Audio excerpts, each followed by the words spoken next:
I'm joined by the producer of Meldoifestivalen and also of Eurovision 2013, Yeah. 2016, Yeah. and just announced you'll be helping the production of Eurovision 2017. Yes. Björkman.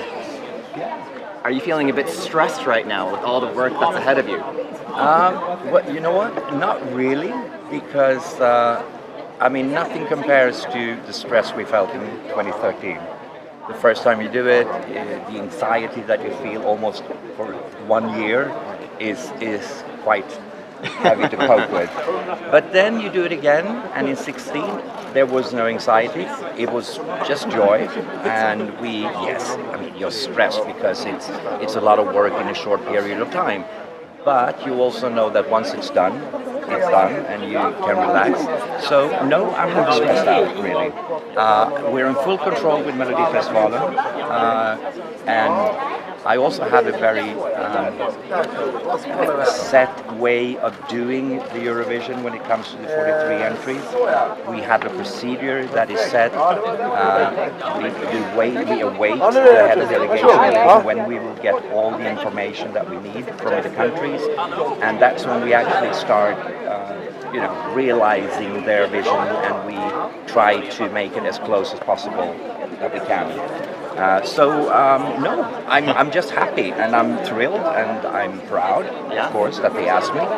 So, it's going to be fun. Yeah, well, speaking of, they asked you, so it wasn't like you kind of threw in the hat and said, hey guys, I know there's a bit of not so good news coming out so far. They came to you and said, hey, can you help us? Yes, it actually both ways, because I did have a meeting with them early on in the process, like last summer, where we said that, if you're interested, yes, we can probably help you out if you let us know.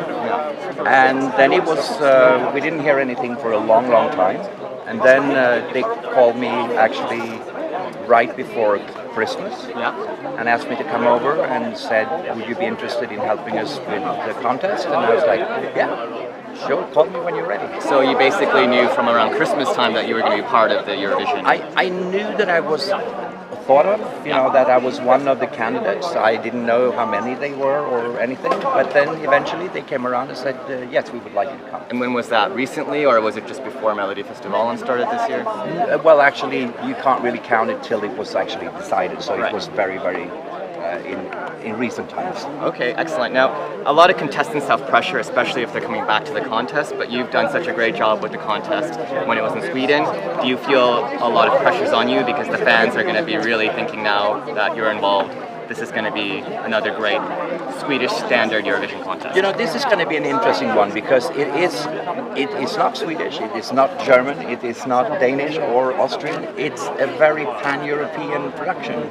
It's a mixture of the people who have done it the last 5 years together with the Ukrainians. So I would say it's going to be a fantastic and challenging month or two ahead of us. And I think it's going to be fun, because I think we will give each other different experiences, and we will use whatever know-how we have in these last 5 years, and we will use it, and we will use it to benefit the Ukrainian version. Not worried at all. I think it's going to be a great show, and of course Stuart Barlow is someone who we know very well from the Eurovision as well, and he's in charge of the show, so no problems there. And you've definitely had a lot of changes to Eurovision when Sweden's hosted, for example, standing in the front, last year with the voting, how that's announced. Is there any other plans to introduce maybe something new at this year's contest? I wouldn't know, actually, since I just started, and I'm also very focused on the competition and the 43 entries. So whether the show side of the event have changes in mind, I wouldn't know. Right. We'll see. And any chance for a big international name this year, like you had last year with Justin Timberlake? Again, have to ask them. It's their responsibility and opportunity. And you're just there to help and support in any way? Well, I'm there for the countries. I'm there for the delegations, and it's also a thing that we noticed in 2013 actually, that to have one producer for the entire thing is too heavy, because you do focus so much on the content bit, which is that's the pride and and the well, it's actually the pride of the host broadcaster. That's that bit, and it really eats all your energy and your time. And you really need to give the 43 entries all the attention you can. So you actually need 2 producers to actually fulfill the job. And final question, you said recently that 2021 could be your final year working with Meldoifestivalen. Yep. And of course you definitely want that 7th win for Sweden to tie Ireland. Yes. But after 2021, do you have maybe some sights set on working more with the Eurovision Song Contest? Well, actually, I would like to help other countries to build their trademarks, and when it comes to selection shows, for example, and I would love to continue to work with host broadcasters wherever they are. So we'll just see. I would probably do something connected to this competition because it's been and it will always be the love of my life. So we'll see. Yeah, well, that's Björkman. Once again, a lot of not so nice news coming out of Ukraine until this past week. We're excited to have you back at the Song Contest in the producer role. And good luck with the rest of Meldoifestivalen. Thank you. Thank you.